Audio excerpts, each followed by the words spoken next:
Barbara Sue Frame was a 38-year-old from Zanesville, Ohio. She was the mother of three and worked for the subsidiary of a car manufacturer. On January 30th, 1985, at approximately 5 in the evening, her ex-husband came over to tell Barbara their divorce lawyer needed to see her. Barbara left her house for this appointment. She was never seen again. I'm Ed Dentzel, and this is Unfound.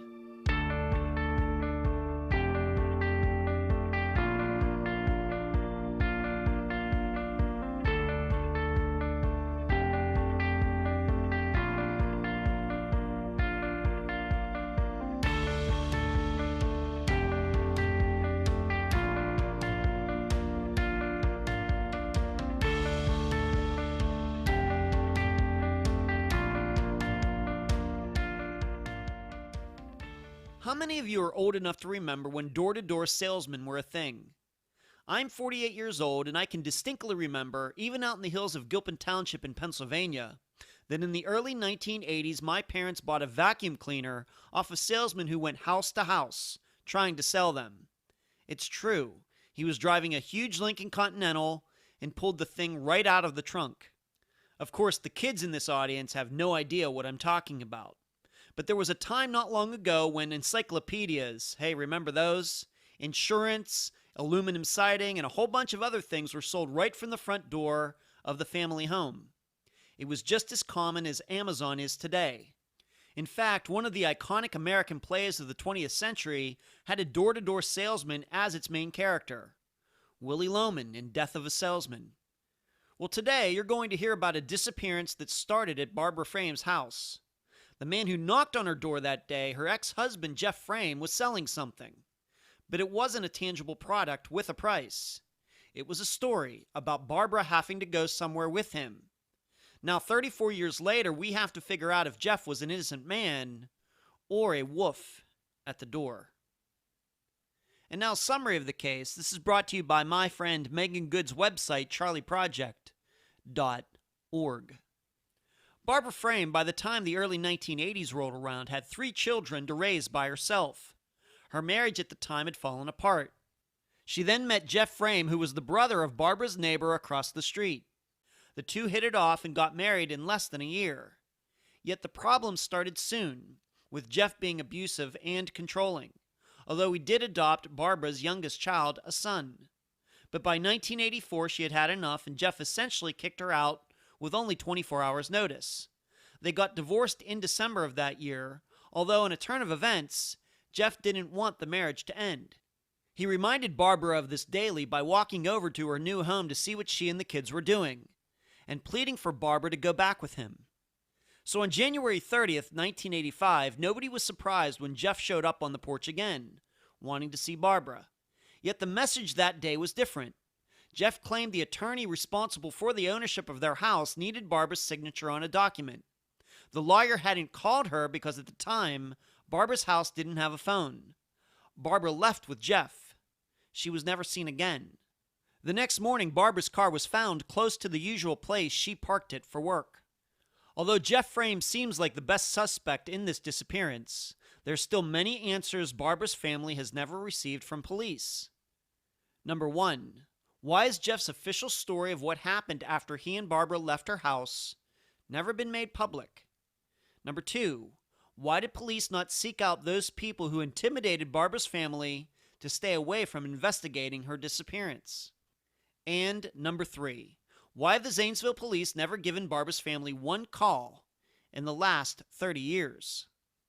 Barbara's family rejects the idea she would have taken off on her own. Their fingers are pointed precisely at Jeff Frame as being the culprit in this case. The guest for this episode is Barbara's daughter, Kathy Huber. Unfound news. Earlier this week, warrants were issued to search a property 4 miles from where Teresa Butler disappeared. Unfound covered that case in early 2017. If you'll remember, Teresa's husband committed suicide in 2018 on the 12-year anniversary of her disappearance. Many people still suspect his involvement in the case. Many items were taken from this house, including, it seems, parts of the floor. What led police to this house this week is unknown at the time of the recording of this episode. As you would expect, there are many rumors flying around. Next, this past Wednesday night's live show on YouTube contained a great in-depth examination of what is going on with GED Match, the DNA company, now that they've changed their rules regarding the releasing of members' DNA. I talk about 2 Supreme Court cases that form the basis of all DNA law right now, and I explain why I think warrantless DNA collection is on shaky legal ground, at least in the United States. Please check out the May 22nd, 2019 live show on YouTube if the topic sounds interesting to you. Finally, I am hearing that there might be another Unfound meetup in Northwest Texas this summer. If you're interested in attending, please join the Unfound podcast discussion group and look for that meetup post in the announcements section. Where you can find Unfound. Unfound supports accounts on Podomatic, iTunes, Stitcher, Instagram, Twitter, and Facebook. On Wednesday nights at 9 p.m. Eastern, please join us on YouTube for the Unfound live show. Contribute to Unfound at patreon.com/Unfound podcast. This week I need to thank Morgan, Marcial, and Joyce. You can contribute to PayPal, unfoundpodcast@gmail.com. That's also the email address. And this week I need to thank Susan. Merchandise, the books at Amazon.com in both ebook and print form. Don't forget the reviews. Shirts at myshopify.com, cards at makeplayingcards.com. And please mention Unfound at all true crime websites and forums. Thank you. I'm so happy to have on this episode of Unfound the daughter of Barbara Frame, Kathy Huber. Kathy, welcome to Unfound. Thank you. Let's start here, and I just need to remind the listeners that you were 14 at the time of your mother's disappearance, correct? 14? Yes, I was. Okay.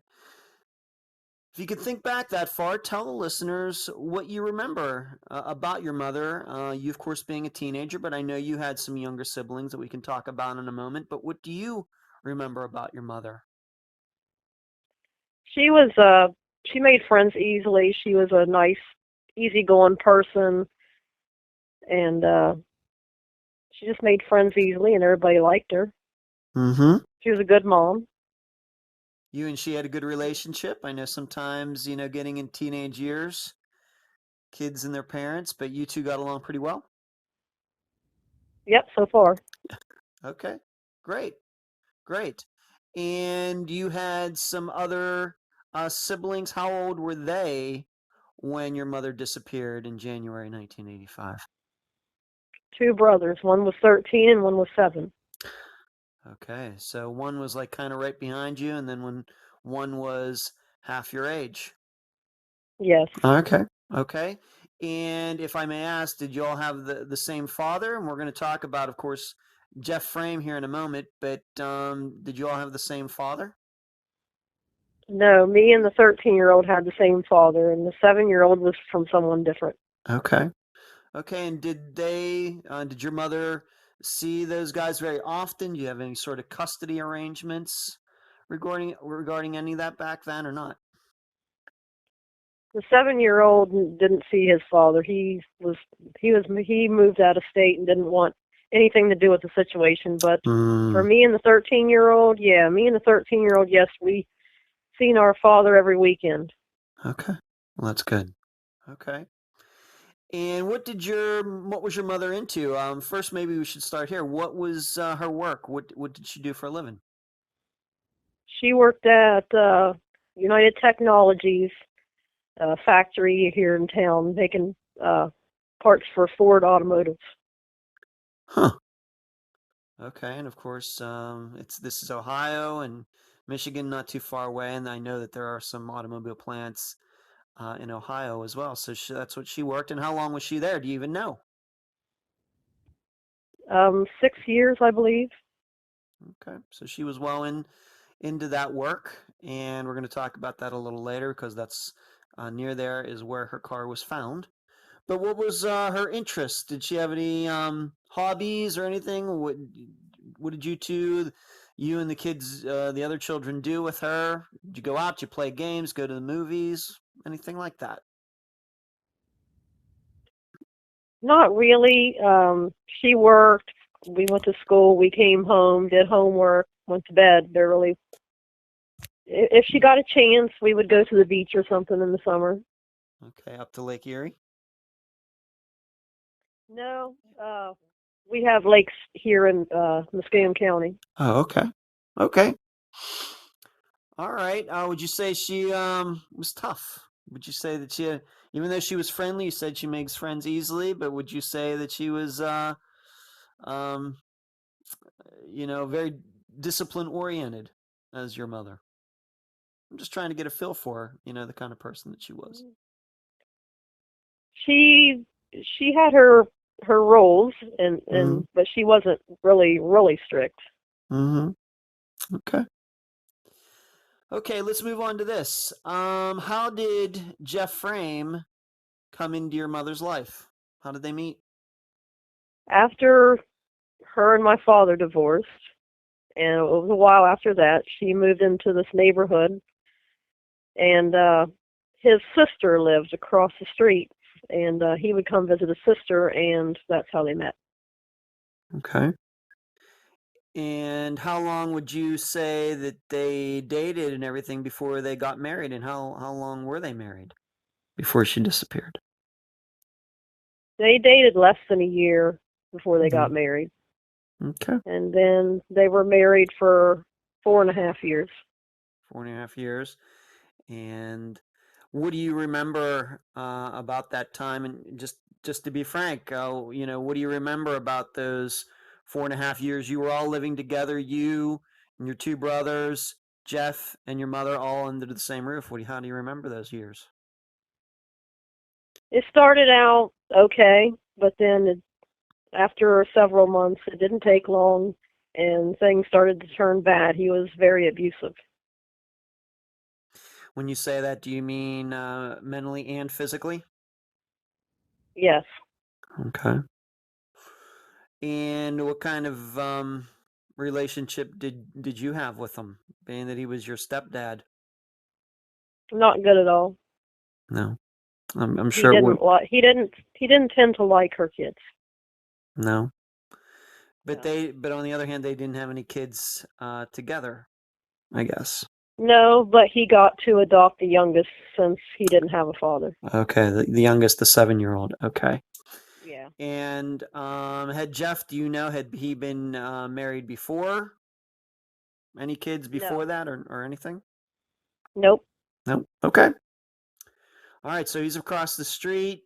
They meet through his sister, and when they were living together, did the sister continue to live across the street, or did they move, or?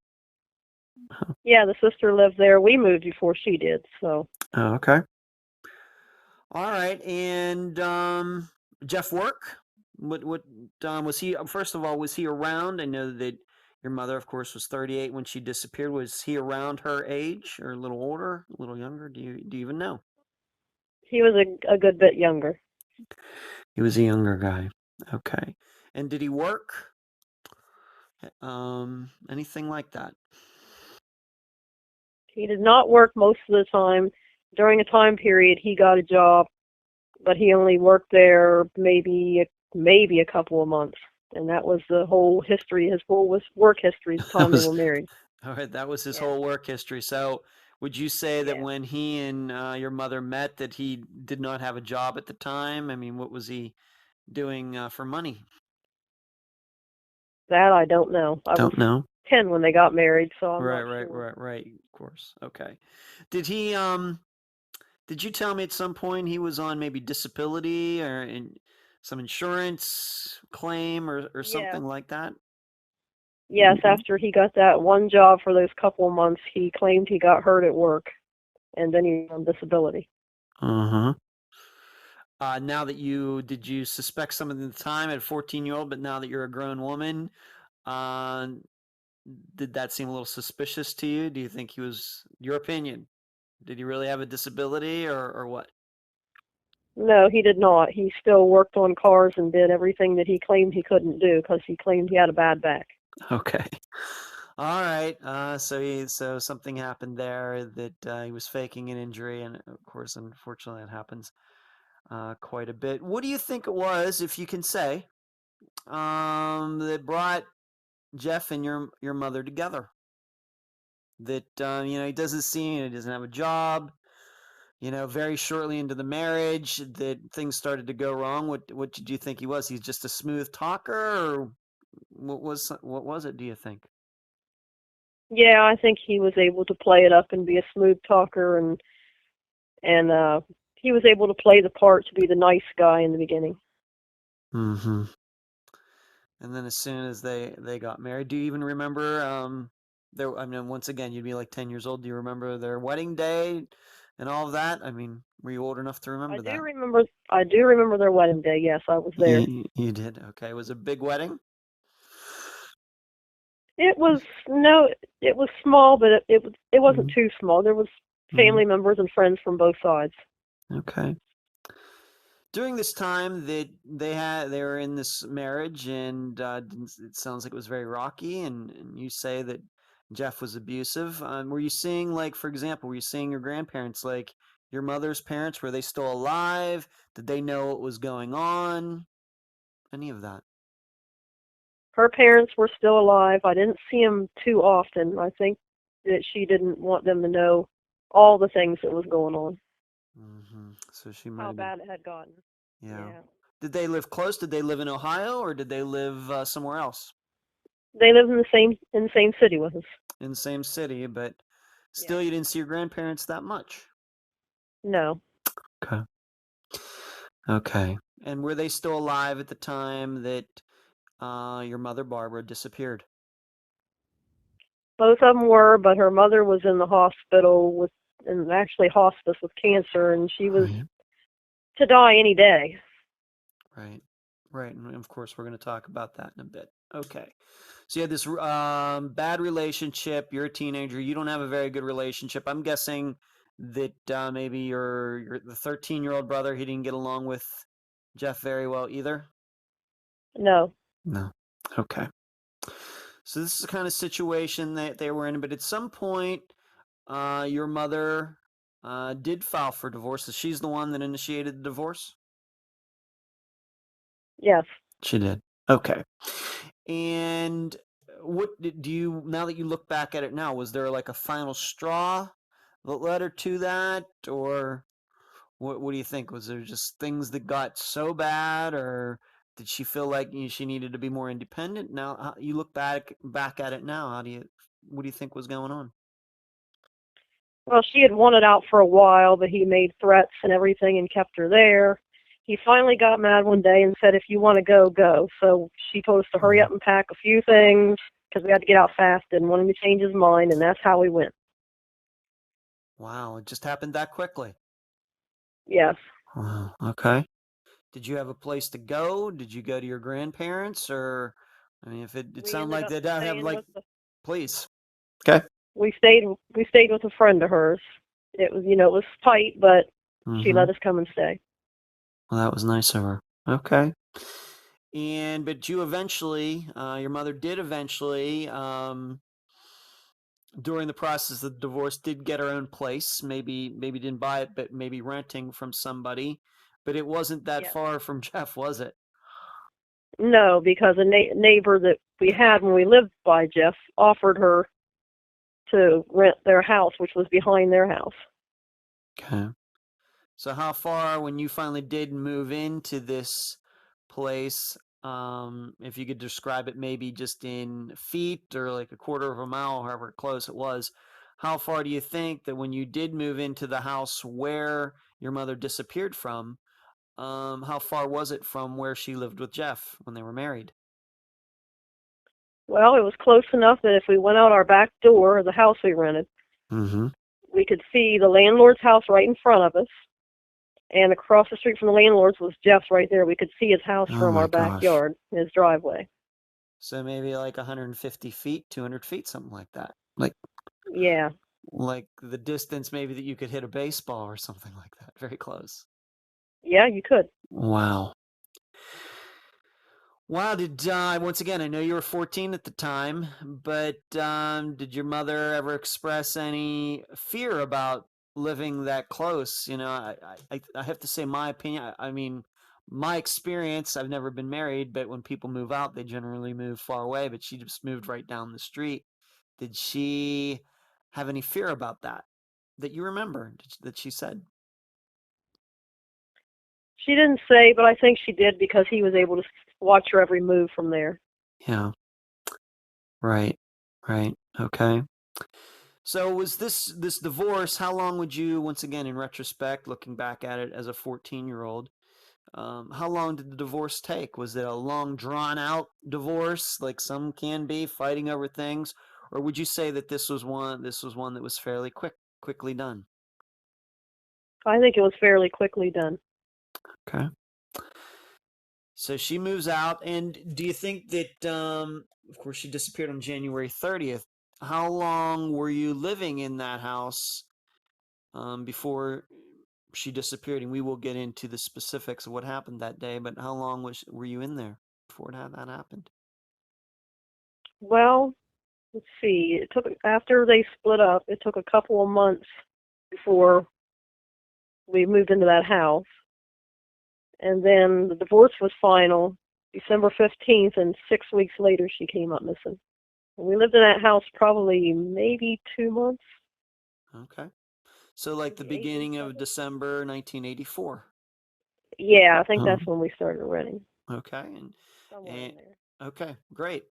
And you said that the divorce was around December 15th, 1984. So she would have been divorced, like you said, about 6 weeks, 45 days, something like Yes. that. Okay. All right. And how are things going? All of you now away from Jeff, but we'll get into what he was doing. But how was it in that new house? Did you notice a difference in your mother? Things going better? Or? Yeah, it was way better for all of us. It was like a big stress off of us, and it was like the happiest we'd been for a while. Okay.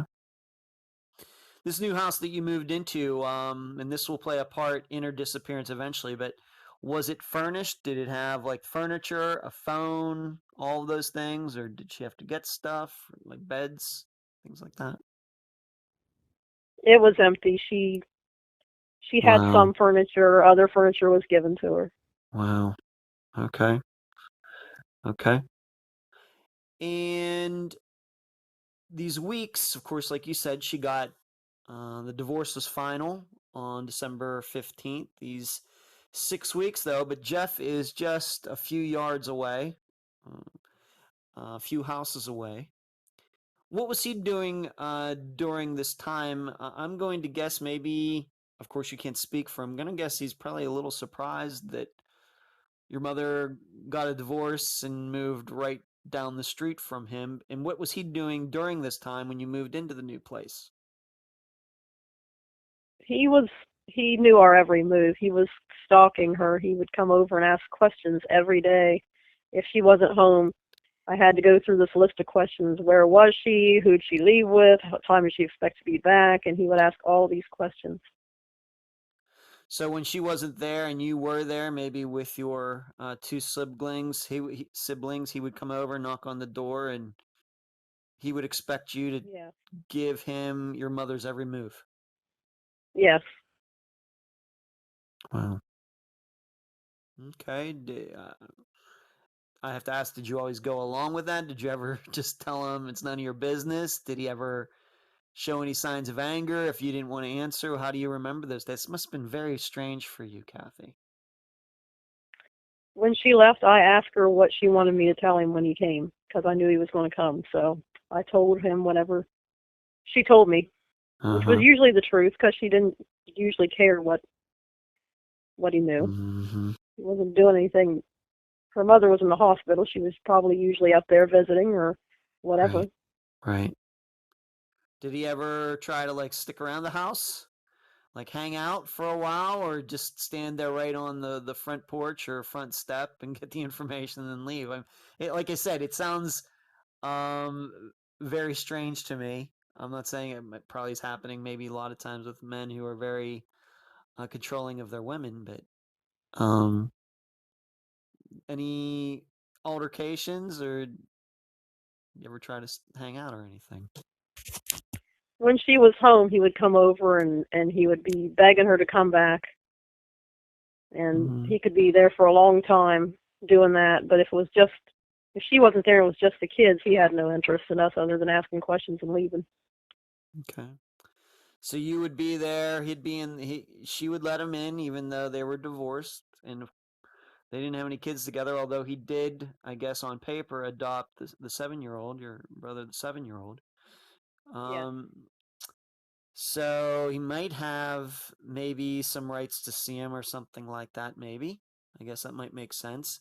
But you would hear these conversations that your mother and Jeff would have about him wanting her to come back. Not usually. I might hear him say a few things, but normally he would get her out of the house by telling her he would say, you can come over to my house and get some more of your stuff that you left behind, and then she would go over there and she would be trapped. What would you say your mother's demeanor was at this time? I mean, did she ever call the police to try to get him to stop from doing this? Did she seem nervous about having him over? Because it would seem today maybe I think probably things are a lot different in 2019 if these things were to be going on. But how long, did she seem nervous about it and anything like that? Fearful of him still? Yeah, she was still fearful. Okay. All right, so Jeff has enough time. He's on disability. He has enough time to just keep an eye on her. Do you think that there's a possibility maybe that he might have been maybe watching your house? Maybe couldn't see your house from his house, but maybe on your street, sitting in his car or anything? Do you think it went that far as him keeping an eye on your mother? Well, he knew when she wasn't there, so he had to have been at least keeping an eye on her car, at least. Right. Okay.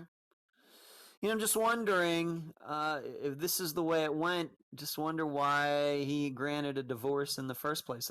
He sounds like the type of guy to maybe have drawn things out. Some people, of course, some men and women try to get divorced for years, and the other person, just won't sign the papers, etc. You've had a lot of time to think about that. Any insight into that, being that you knew Jeff? Yes, I do know that he thought about fighting the divorce, but she told him, well, you don't really want to do that because then I'd have to bring up all the abuse and the drugs and everything you did, and I guess he didn't want her to do that, so he granted the divorce. Okay. And in hopes that he still hopes he could talk her back into coming back, though. Right. So when you say drugs, do you mean that he was at the time doing drugs, or do you mean at the time that he was selling drugs, or both? Both. Both. Okay. Yes. Did you actually see? I don't want to take this as hearsay, but did you actually see it? Did your mother know that it was going on? Did she see it? Yes, he had people come over to the house regularly to buy, and he would smoke it with them right there. While your mother and he were married, so when you were all at the same house together. Yes. Okay. All right, so this is the situation that was going on. You have a guy who got divorced, still not over his ex-wife, your mother, Barbara. He's coming over. Would you say it was, when you say often, would you say it was every day? Yes, every day. Every day for at least 45 days, he would come over. Even if it was the cold weather of Zanesville, Ohio, he was coming over to your house to find out where your mother was. Yes. Wow. Okay. All right, so that brings us to January 30th, 1985. What do you, maybe before, Jeff coming over that day, what do you remember about that day? What were you doing? Is it vivid enough that you remember what you were doing? Do you remember what your mother was doing? How do you remember it? I remember a lot about that day. I kept that day in my mind. Please, tell us. Off in the morning. It started off as we all got up late. My mom got up late for work, which was very rare for her. But she got up late, so she got up. She said, I'm already late for work. You missed your bus. I don't have time to take you to school. So you'll have to stay home. And she decided to let the boys stay home too. So we stayed home and she went to work late, but she went. And she came home and she wasn't there very long. She started getting dishes out and she was going to make chili for dinner. And she said, well, a window had broken earlier that day too. She said, this is what I'm going to do. She said, I'm going to get the dinner started. After dinner, I'm going to run over to the landlord's, which is, right in front of our house, and let her know about the window. Then I'm going to go up and visit my mom because it wasn't her turn to spend the night. She did spend some nights up there, but her mother was dying, so she went up there every day. Okay. So that was what her plan was, but it didn't work out that way. Wow, how did this window break? That's weird for a window. Did something hit it, or a bird hit it, or a branch, or windows? Well, it was my bedroom window, and I was actually in there when it happened, and there was a lot of snow and ice, and it slid off of the roof next door and came crashing through my bedroom window, a great big piece of ice. Wow. Okay. That's how that happened. Okay, I thought I better ask. When people say windows start breaking, I have to admit I was thinking maybe Jeff did something, but you're telling me that was ice from next door. Okay. So you didn't go to school that day. Your brothers didn't go to school that day, but your mother did go to work. You then were home alone with your siblings for the day. Did Jeff come over during that day while she was at work? No, because he knew she was at work. Okay. But then she gets home, she's getting dinner ready, and then at about what time did Jeff finally come over? She wasn't even home a half hour, I don't think. Somewhere in that area. Mm-hmm. Just long enough for her to get home and take her coats and stuff off and decide she's going to start dinner. Okay. And did he, so he came over, he knocked on the door, and you answered it. Yes. I'm guessing that you probably already knew who it was before you looked out the window or whatever, right? It became that common. I had a good idea, yes. Okay. It was that common. Okay. So explain what happened from there. Well, she was in the other room, so I answered the door, and he didn't even have to say anything to me. I knew what he wanted, so I left the room. I went, and I'm like, guess who it is again, Yeah. And she said she'd be in a minute, and then she went in there, and I didn't stay in there, so I didn't hear the conversation. But I know that she then told me she had to leave, and she said there was a lawyer appointment she had to go to, and she had to go right now. And he was kind of rushing her along, and she was kind of irritated about that, but he was in a big hurry to get her out of there for whatever reason. Okay. And then they left. The way you remember it, once again, all those 45 days, had this ever happened before when Jeff came over and then expected your mother to go with him somewhere? Had that ever happened before? She had went over to his house before, but I don't know whether she was forced or went willingly. I guess what I'm asking is, so there were occasions in those 45 days after they got divorced, he's coming over there, that he would come over and she would leave with him? This wasn't the first time? Twice. Twice? Yeah, I think twice she went over to his house. Okay. So before your mother left, she did say something about a meeting, something about a lawyer. Yes. Okay. At that time, did you understand that to mean her divorce lawyer or his divorce lawyer, or did any, at the time, you have any idea what that meant? What did you think? No, she didn't specify which lawyer. She just said it had to do with her signing something to do with the house. Okay. All right, because you mean probably regarding the house that Jeff now lived in that she didn't live in? Maybe it was joint ownership or something like that. It had to do with, something to do with divorce. I didn't know. Okay. But that's what she said. Okay. So she leaves, and she didn't say when she was I'm guessing you probably thought she'd just be coming back in maybe a half hour, 45 minutes, or an hour. Of course, that didn't happen. Did you see them when they left? Did you see them take a car? Did you think that they walked? Do you even remember that? No, it was too cold and it was a little too far to walk, so I know that didn't happen. But I don't know whose Okay. car they took, Okay. So this or if house that they went you, separately. or they went separately. So this was a Don't house that know. didn't have like a garage. This is some place where she would have had to have parked out on the street, like on the curb or something. Yeah, she had to park on the side street because we used the back door entrance. The front door was something was wrong with it and it jammed a lot, so we used the back door. And she would come out, walk a little piece down the alley, and her car would be right there on the side street. Okay. All right. So even if she did the car, you probably couldn't have seen that from standing inside the house No, anyway. I wouldn't. Nope, I wouldn't have seen it, and I wouldn't have heard it take off. Okay. Did she, do you think that she took her keys with her? Do you even remember that? Yeah, they was in her purse, and she took her purse. Okay. So she's gone half hour, 45 minutes, an hour. When do you, of course, you are the oldest sibling. When do you, I guess maybe you being, I'm going to guess being responsible for your younger siblings, even though I realize your brother's only a year younger. Um, when do you start to get worried that maybe something isn't right? After 3 hours, that was too much time, and she was left with him, so I was already worried. Right. And what'd you do before? Let's say that was 8 o'clock at night. Say she left maybe at 5. Let's say it was 8 o'clock. What did you do?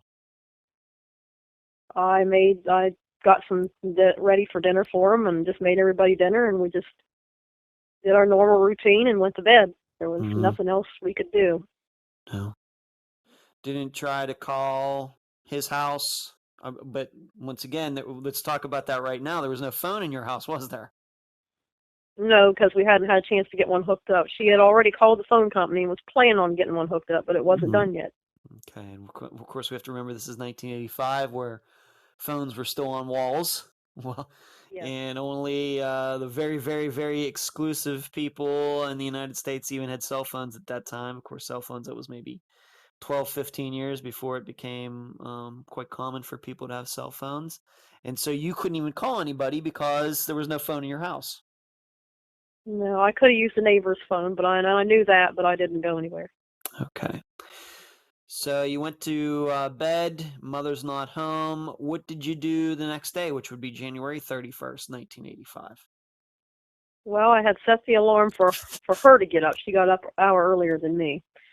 I set the alarm for her to get up, and when it went off, I turned it off, and she was not there yet, and that was strange. But I got the kids up, and we went to school as normal. I was hoping that something would come about. Okay. So you get to school, you're thinking, well, maybe you get home that day and she'll be there and there'll be some explanation. But I'm going to guess, being that you knew Jeff the way you did, there maybe had to be something maybe in the back of your mind that something had gone Yeah, on. I already didn't think that I was ever going to see her again, but I was hoping I was Wow. wrong, Wow. and that's all you had to hold on to, is the hope you were wrong. Wow. Okay. So you go to school, see no signs of your mother uh, anywhere. And when did you finally, contact the police? Did you happen to tell any of your teachers or like a guidance counselor, anything about your mother not being there, or did you just kind of keep your mouth shut until you got home, hoping she'd be there? How did you handle that next day? I talked to a school friend, but I didn't tell any adults. I was Mm-hmm. just going to wait till I got home and see if maybe she came home from work. Maybe she went to work from wherever, and I was hoping she would come home after I got home. Okay. So you get home, of course she's not there, and then what did you do?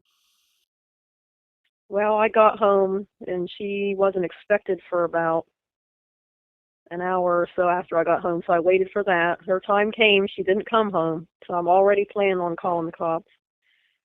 But her friend that she worked with told me, which I already figured anyway, that it was a 24-hour wait to report someone missing, so I waited until it was that time, and then I went over to the neighbors and called. Okay. Did you talk to that friend, or how did you know anything about that? Did you talk to the? Yeah, I talked to that friend twice that day because the first time they carpooled in the morning, so a friend came over to the house, and I told her that my mom wasn't there, so she was going to have to drive Oh, okay. by herself. And then she came over because my mom wasn't at work, and she told me my mom wasn't at work. And Oh my. she had talked to the traffic cop that's outside their work area that directs traffic, and he said something about having to wait 24 hours to report. So I told her when that time's up I would do that, and that's what I did. Okay.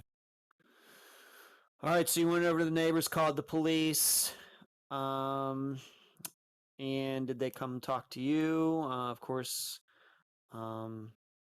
Jeff is around somewhere, but the police show up, and what goes down from there? They show up, talk to me.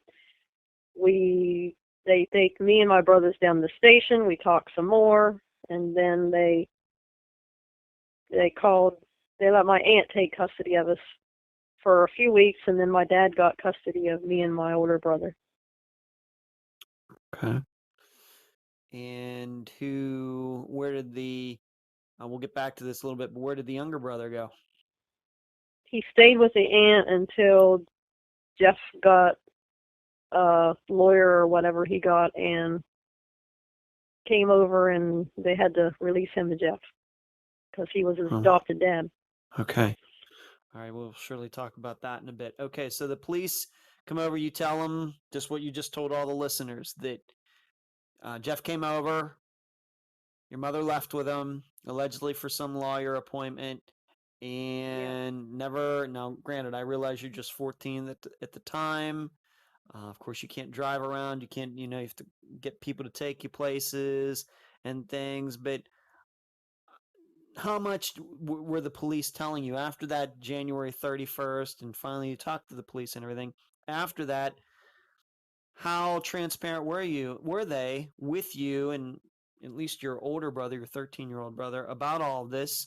Did they also maybe talk to your mother, your grandparent, of course, your grandfather? I realize your grandmother was not doing very well in hospice, but did they talk to him about anything? What did you learn about all of that? Well, we went to stay with my aunt, and from there on, she had 9 siblings, and they pretty much took over talking to the detectives and everything. Mm-hmm. I didn't get told basically anything. They asked me questions, what they wanted to know from me, and that was it. I didn't, because I was younger, so I wasn't privy to any information, really. Right. Okay, so any information you were going to be told had to go through somebody who was an official adult. Yeah. Yeah. Okay, so your answer is, like you said, you were with your aunt, who I'm guessing was also in her 30s or 40s, just like your mother was. Yeah, she was just a couple years younger than my mother. Okay. And did she, so she didn't tell you much, or do you think that the police didn't tell her much, the way you look back at it now? That I don't know. I don't think the police was able to tell her much. Okay. Did they, your understanding all these years later, maybe you found out later or maybe soon after or whatever, but did they talk to Jeff, and what did Jeff have to say about what happened after he went over and left with your mother? What's he say about that time after that? I know they talked to him, but I do not know what he said. The only thing that I do know that he said is that he doesn't know where she's at. But I don't know what explanation he gave for how they left together. Okay. So what you're saying is, once again, over 34 years later, you have no idea the official story that Jeff gave to the police. No. Wow. Okay, because we have to remember, Jeff is the one that came over and said, hey, you have to go down. The lawyer needs you to sign some papers regarding the house. And Jeff has never said, yeah, we went to the lawyer, then we split up, or anything. Nothing. Well, the lawyer appointment turned out to be fake, so It did. yeah. Okay. There was no appointment. Okay, that is something I guess that the police finally did establish, that this story that Jeff made up uh, had nothing to do with law or anything. It was just he just pulled it out of thin air. Yeah. Okay. All right, and we just have to establish this because I know a lot of listeners are probably outraged right now. We should know that Jeff has never spent any time in jail or anything else for the disappearance of your mother, correct? Correct. Okay, because I have to establish that because we had a case maybe 6 weeks ago, maybe back in March. Angie Arnell, a woman who disappeared kind of under similar circumstances, a little bit.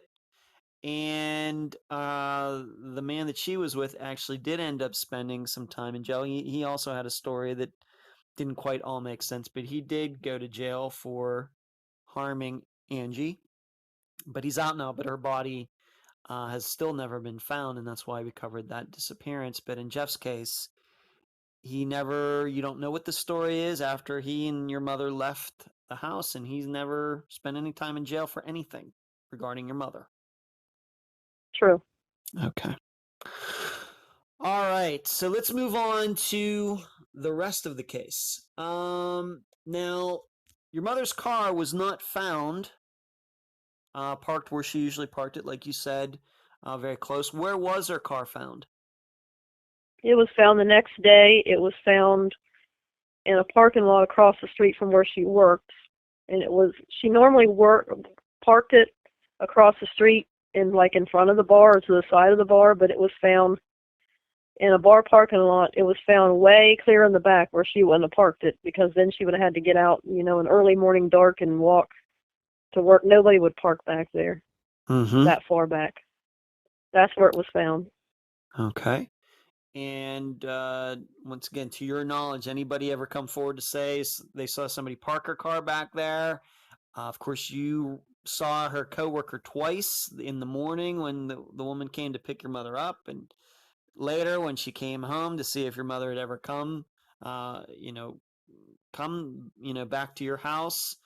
Any of these coworkers see anything? Once again, I realize it's 34 years later, and the cops haven't told you much anything like that. As far as I know, no one's seen the car get parked. I know that when her friend got to work, she saw my mother's car. She went over to it and opened the door to see if maybe she left a note, or was she in there, or what happened. And then she shut it, and then when I think she came back out at lunchtime or something, she went over to it and it was locked then. Well, that's interesting. So this one coworker did see her mother's car, and it was already there the next morning. So she leaves with Jeff at, let's say, 5 o'clock. The very next morning, let's say at maybe 7:30 in the morning, the car is already there. Yes. Wow. Before 7. Right before 7. Okay, before 7. So very quickly, a little over 12 hours later, your mother's car is already kind of in the area where she would usually park, but you're saying kind of not really either. Yeah. Okay, anything? And that's where she would park if she was going to work, but she wasn't at work. Right, she wasn't. Okay. Have the keys ever been found for it? To your knowledge, anything weird about her car? Anything? Keys, purse, everything was gone. There was none of that was in it. But the only thing that was different about it is that they felt the seat was pushed back farther than what it would have been if she'd driven it. Okay. Like a taller person, maybe. Okay. All right. So her car was found the next morning. Once again, coworkers saw it, it seems, and they knew she wasn't at work because somebody, I guess, eventually tipped the police off about that. Do you know what eventually happened to the car? Any idea? The police came and they came over and checked it and everything, but they didn't keep it. They released it to her father. Okay. You were staying with your aunt. We'll get into a little bit more of these, the rest of the case questions. But you're staying with your aunt at the time. What is she saying? Once again, not just police stuff, but her own beliefs. Did you have a chance to see your grandfather? Of course, it's his daughter. He has to be worried. What were they saying at the time?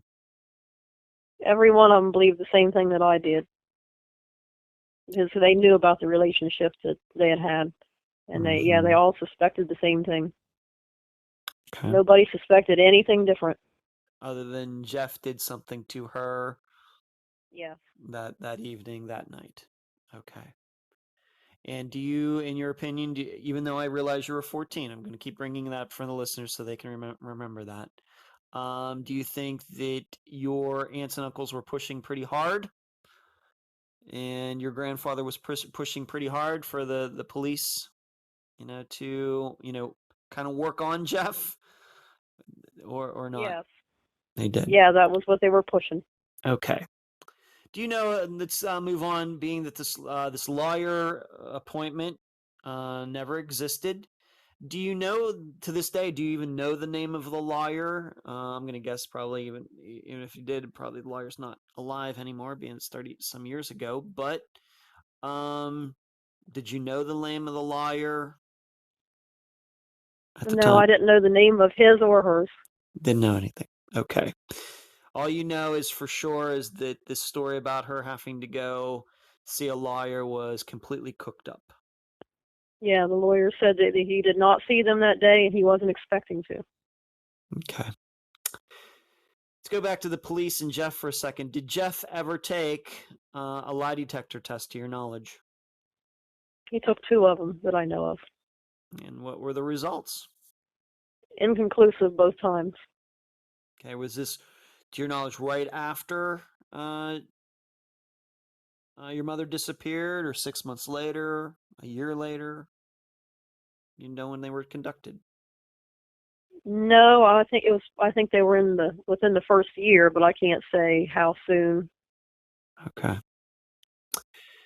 Now, you did tell me something that happened a few years later, I guess 4 years later, when you were 18, when you I guess you became an adult, and was this maybe the first time that you actually got to have a one-on-one conversation with the police those years later? Was that the first time? Yeah, it was the one and only. The one only. Yeah, maybe you should tell the listeners. When was the last time you actually spoke to the Zanesville Police Department about your mother's disappearance? The last time I did was I was 18. And that was in So that was 4 years later. 1989. Yes. All right, so you and I are about the same age. Okay. And I just have to ask, since then, have you tried to talk to them about this case? And we'll go back to the question here in a second, but have you tried to talk to them about it? Do they want anybody there helpful? I guess not. I didn't for years because there was no leads, there was nothing going on. But then I got a private investigator involved, and me and her tried to talk to them, but they really didn't have anything. Right, and I will be talking about. You're talking about Lily, correct? Yes. Lily. Okay, she came up in another case recently, coincidentally, and I'm going to be talking about her after this interview. So I will pass on some things that she told me then.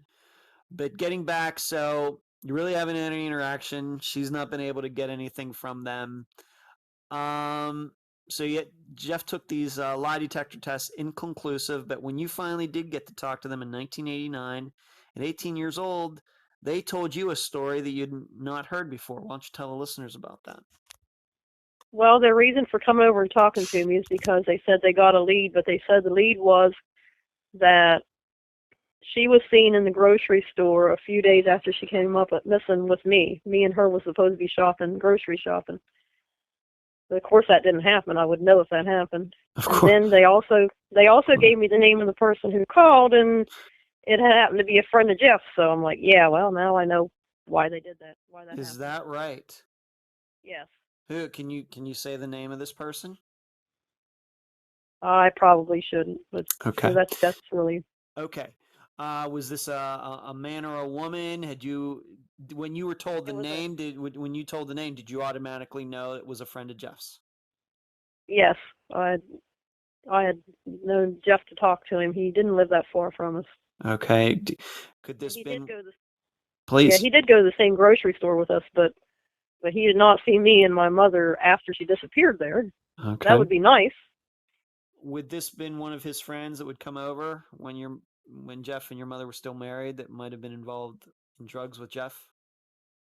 That I don't know. He didn't come to the house, but he Okay, didn't live never. that far away, so Okay, not all of them came to the house that he dealt with. okay, you just knew this as being an acquaintance of Jeff's. Yes, he talked about the guy a lot, so Okay. I knew the name. But you had to wait until 4 years later to be told that story by the police. But I think that's just when the tip came up. The guy called and said, Oh. "I just remembered something." Oh, So really? I think that's why it was 4 years later. Yeah, I think he had Okay. just called recently and told him that tip. Oh, so this guy didn't call like in 1985 or 86 about this. No. He didn't call until No. 1989 or whatever it would have been. Yeah. Oh my gosh. Okay. Okay. And so, yeah. And do you think that the police believed you when you told them that that story is BS? Did they believe you, or did they think you were the one They who was appeared to lying? believe me. They appeared to believe me, but they just said they had to follow up on it anyway. They had to ask. Okay. Back in '89, when you talked to them, 18 years old, of course, at that time, Disappearance is only 4 years old. Do you think that the police suspected that Jeff was responsible? Yes. Okay. Did any of them ever say, anybody that you talked to, once again, 30 years later now, did they ever think, you know what, I think your mother just left. She just walked off on her own. Did anybody ever say anything like that?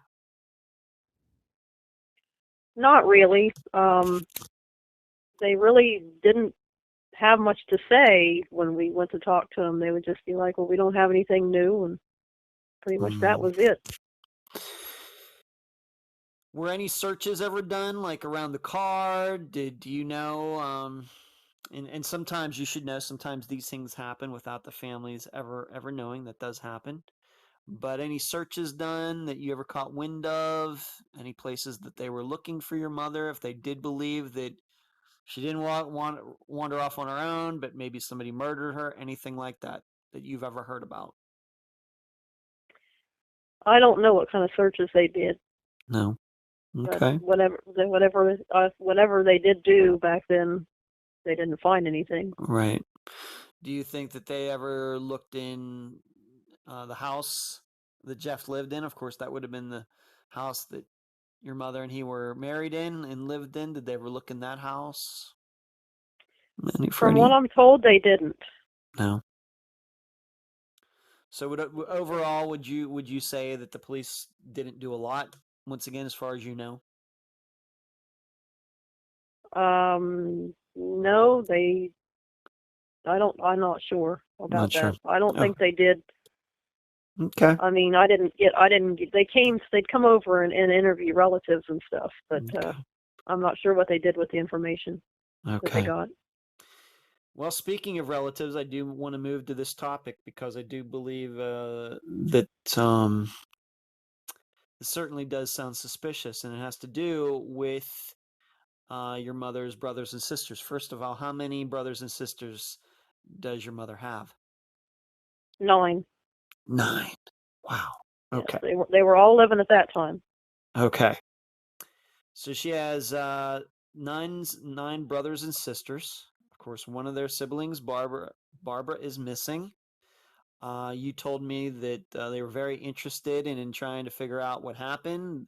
You told me that your aunt suspected Jeff in this disappearance and everything. Seems that they were very gung-ho at the beginning, but when did that start? Did any of them, let's put it this way, did any of them try to talk to Jeff about that? Once again, to your knowledge. No, they conducted searches on their own, but I don't think any of them talked to Jeff, unless maybe her brothers may have. They've gotten into fights with him before in bars that I know of. That's all I know about that.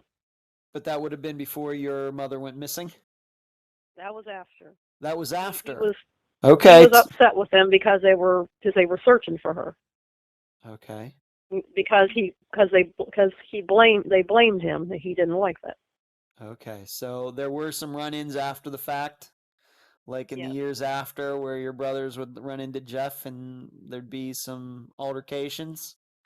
Yeah, her brothers was investigating, and they would run into Jeff, and he was not happy with he'd be with his friends, and they were not happy with her siblings.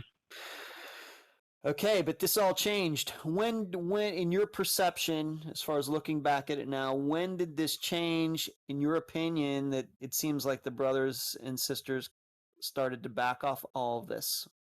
When did that happen? Well, I know after a few years, there wasn't anything, they didn't have anything to go on, so they started to back off. But he had been harassing them. Him and his friends had been harassing them, and apparently scared them all off. Jeff and his friends scared the brothers and the sisters off. Do you know of any? Of course, you already talked about these fights that they got into that happened. Of course, I'm guessing you weren't there to witness them, but when you mean harassment and things, do you have any specifics on any of that you can tell the listeners? Well, one of the brothers was shot at. He was. And the sisters, yes.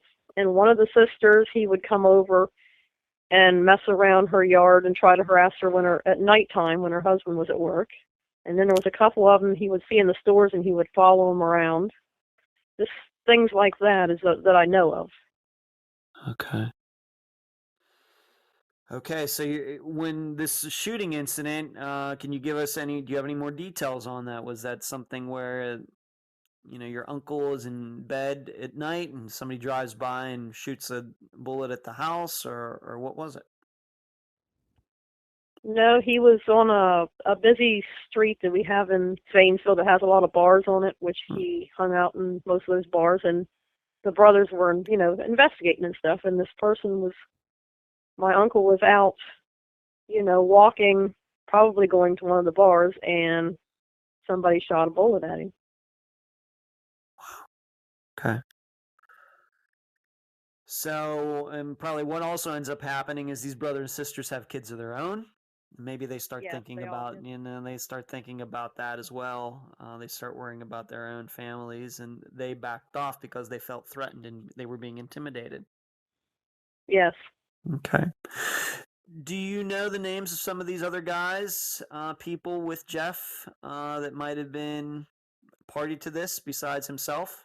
I'm not asking you to say any names, but how many people in total did Jeff have in his little gang of doing this? Do you know? There's been different rumors on how many people he's had help him out. He had a good bit of friends in the drug trade, but there's been different names thrown around, but nothing's been, other than him, nothing's been for certain yet. Okay. As far as I know. But then, Lily's a private investigator, and and people will give her more information than they will me, and they want to remain anonymous, so I don't know a lot of that stuff. Okay. All right, and I will be we're doing this interview on May 19th, 2019. I plan to talk to her this week before the episode comes out this coming Friday. So I'm sure that we will talk. She can give you a lot more information, than what I got. All right. Okay. That's great. And the listeners should know that I've already talked to Lily once kind of about your mother's case, but it was like at the tail end of me talking to her about a case that Unfound is already covered because she has worked on that case as well. So there's that. But I want to have a more detailed conversation with her about Barbara's disappearance, and I hope to do that this week. Okay, so they felt intimidated. Did they ever file any police reports? Being shot at? That would be something. That I don't know. Don't know. Okay. Yeah, I'm not sure what. I just know that it happened. I'm not sure how they handled it. Okay. Well, I have two brothers and a sister, and just don't know how you're going to handle something like that. I know that my brothers and my sister were very close, and if I were to disappear, I think that they'd be very interested in figuring out what happened to me. But you just never know. The bullets start flying and things, and people start thinking about their own families and their own lives, and I guess we can't be surprised by that, especially if they have children. So Jeff, let's move to Jeff. So he has never to anybody stated what he believes happened that day. Of course, everybody suspects him in the disappearance, but he's never offered up his own versions of events for that day. Not to law enforcement, not to the family. Right. He may have to his own people. All right. Nothing that's ever gotten back to you. No, some people said that Jeff told him he didn't have nothing to do with it, and other people told us different versions. He told different people he put the body here, and he did that, and he did this. So some people he was bragging about it to, and other people he was telling he didn't do anything. All right. So all sorts of rumors and hearsay flying all over the place. Okay. And I remember in my previous conversation with Lily, she did mention a little bit about that, and I'm just not going to entertain those theories. I'm not going to publicize them. At any time, has he ever, over the years, ever checked in with you or anybody to your knowledge, checking to see if there was any investigation going on regarding Barbara's disappearance? Not to my knowledge, because he's never checked in with me or the family. I don't know if he checked in with the cops. Okay. When was the last time that you spoke to Jeff Frame? Well, the last time I spoke to him I'd have been a very young adult, because he still had custody of my brother. Mm-hmm. So I still had to, he would bring my brother over and drop him off. So I had to see him, but I didn't talk to him. Okay. So you haven't talked to him for a couple decades then. 2019, you maybe haven't talked to him since early 90s? Maybe? Yeah, Wow. very early 90s. Wow. Do you I'm not good. We don't need to talk about, exactly where you live or anything, but do you live close to Jeff or? Well, from what mostly he's homeless. He moves from here to there. It's normally somewhere in the same city that I'm in. I haven't seen him, but I never know how close I live to him. I've not seen him in years, though. Okay. I don't run into him, which is strange, but then I don't hang out in drug houses, so I really wouldn't run into him. That's about all he does, from what I hear. Okay. So after what you're saying is after your mother's disappearance, did he not meet any other women? Did he have any kids with any other people? Any other women? Yes. He did. He lived with a woman and had 2 kids. I'm not sure if they officially married or not, but he did get with a woman and had 2 kids, and then they split up, and then he did get married to a second woman, and they're divorced too. They didn't have kids. Wow. Let's talk a little bit about how he had custody of your youngest brother. How did that go for your brother? Not good at all. Mm-hmm. What happened? He was mean to him.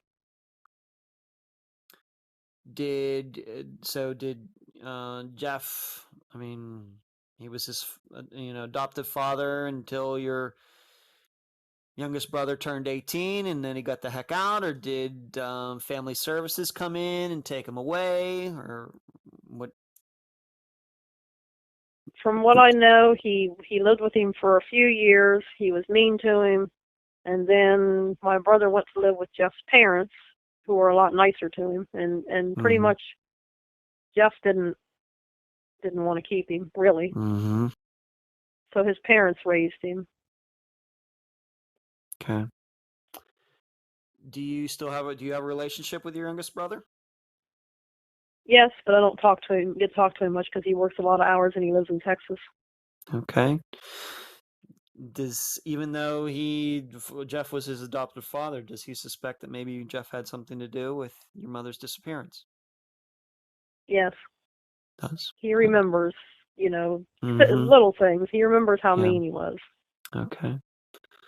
And so he had to live under the same roof as the guy he believes did something to his mother for at least a few years.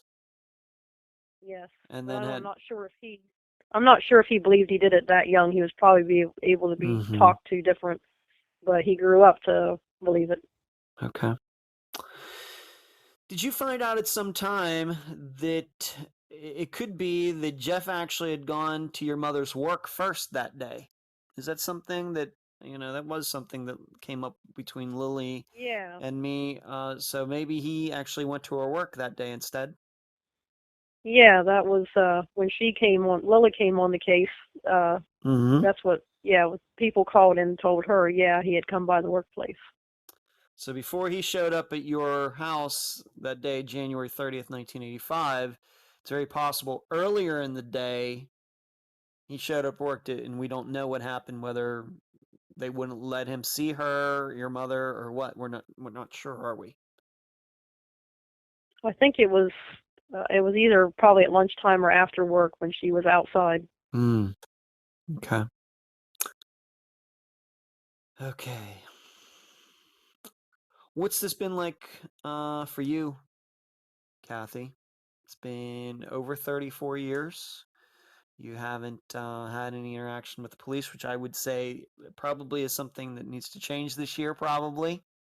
Hopefully, maybe we can use this program as getting things kick-started again. But you were then raised by who once your mother disappeared? Well, me and my brother stayed with an aunt for maybe 2, 3 weeks, and then my dad got custody, so I was with him Okay. until I was 18. Okay. And your father, did he ever say anything about Barbara's disappearance? Did it come up a lot between you and him? I realize that they're divorced, and I don't know what kind of relationship they had and everything, but was that a topic that came up often as you were getting older with him? Well, yeah, naturally it came up a lot because there'd be things that, well, it'd be nice if I could ask Mom this or that, and, things that maybe he didn't know the answer to. Mm-hmm. Okay. And so when were you raised like in the same were you raised in Zanesville, Ohio, or did you have to move somewhere else to live with him? No, I've always been in Zanesville. Always in Zanesville. Okay. Yep. Let's talk a little bit about your private investigator, Lily. Obviously, sure, her name's come up a couple times, and like I said, I hope to talk to her this week so we can get into a few more of these details that we've covered in this interview. How did she eventually get involved in your mother's disappearance? She was referred to check in on the case. She had a different job, and she decided to become a private investigator. And someone was like, "Well, you should look into the Barbara Frame case." And Lily, her siblings had grown up with my mother when they were kids. Lily didn't know my mother or Hmm, her family, but because she was quite a bit younger. that's So interesting. she, it was close enough to home for her. She thought she would look into it. So she found the Barb Frame group on Facebook, and she messaged me and wanted to talk to Mm, me about it, and that's how it great, got started. great. How long has that been going on? You working together with Lily?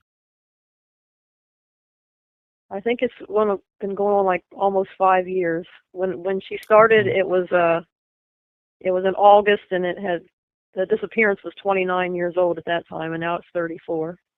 Okay. Well, it's good to finally have somebody like that come along, isn't it? It is. After all those years of Yeah. nothing, someone was, willing to dig, and she Yeah. found a good bit. Yeah. Right. Like I said, I talked to her mostly about the other case, making Lancaster's case. She's worked on that, but um, we did cover your mother's case for about 10 minutes of a 45-minute conversation, and she did tell me those things. But like I said, I want to get into a little deeper with her so I can pass it on to the listeners. But I'm glad you found somebody like that finally. Just it had to have been a long 20 some years of not talking It to the was. police, and of course you have your life to live. That's what so many I know a lot of children of missing people run into. You become 18, 20, 25, you have to live your own life. Work, Yeah. kids, education, you know, With other all things along to. with the not knowing. Yes, that's right. For somebody to come along and make it, their responsibility too. Um, had to have been nice, and I talked to Lily, and we had a good conversation before. We're gonna have another one.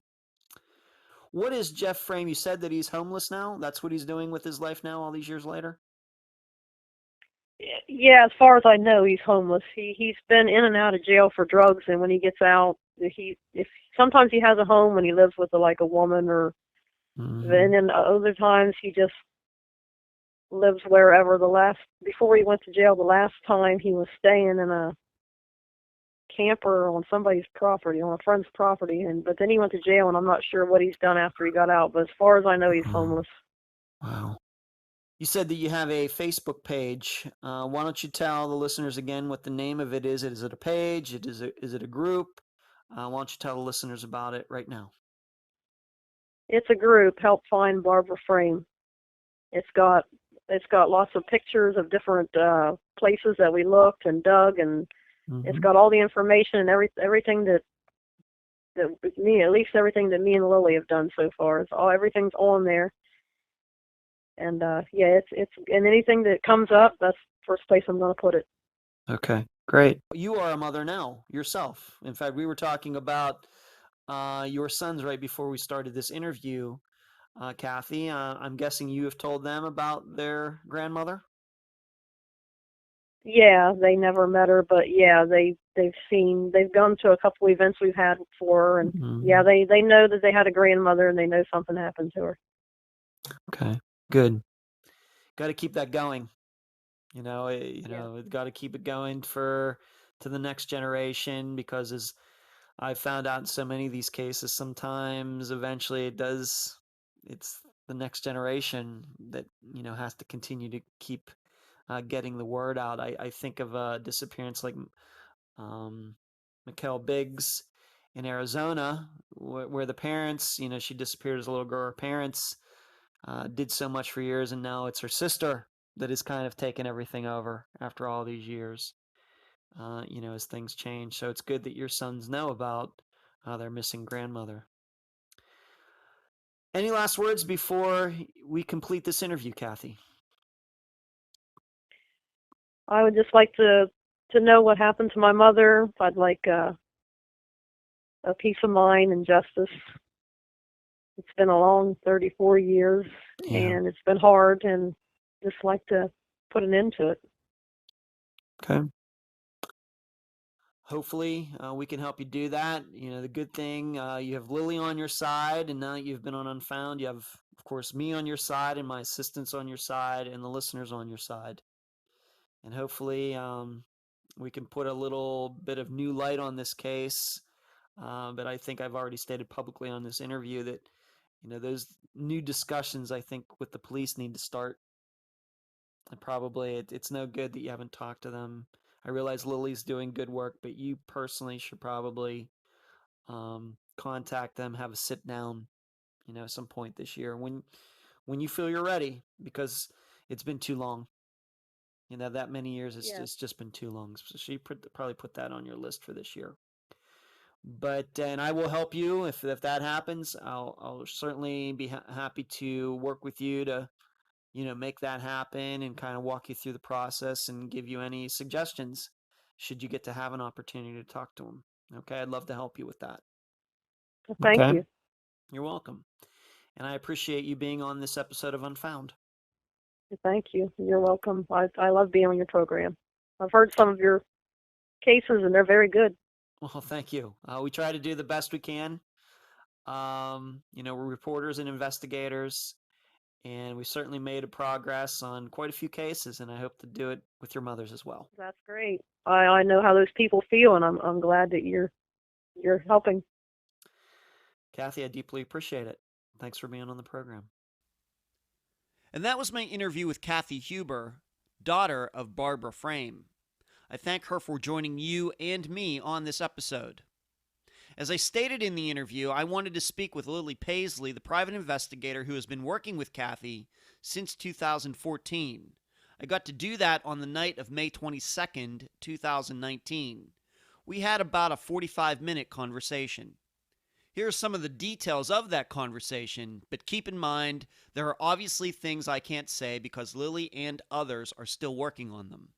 The overall idea I got from Lily is that the Zanesville Police Department couldn't be less interested in Barbara's case than they are right now. Lily brings them info, they blow her off, In fact, the police department has gone as far as to tell Lily to not bring them anything. Why is that? Lily isn't quite sure, but my assessment is the reason could be due to some embarrassing issues that could be exposed if Barbara's case got attention again. First, the police department back in 1985 actually sent out requests to fortune tellers and psychics to try to figure out what happened to Barbara. In fact, Lily told me that a couple officers even went as far as to attend a fortune tellers convention, I didn't even know those existed, to get help on Barbara's case. So there's that. Second, the other reason could be that the Zanesville Police Department did have a tinge of corruption going on at the time. I'm not going to get into the particulars of that because they are unsubstantiated. Why that's relevant now is because right now in 2019 there are people on the police force that have connections to people who were on the police force in Zanesville back in 1985. So there could be some CYA going on. And there were other items. I'm not going to get into the intricacies of it, but Lily traveled the whole way to Texas to figure out if a woman there was actually Barbara Frame, meaning Barbara ran off or was put in witness protection.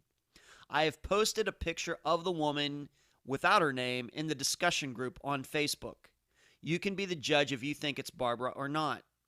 Lily also believes that offering a reward would greatly help this investigation because many people in the area of Zanesville are poor, and enticing them with money to come forward could move this case along.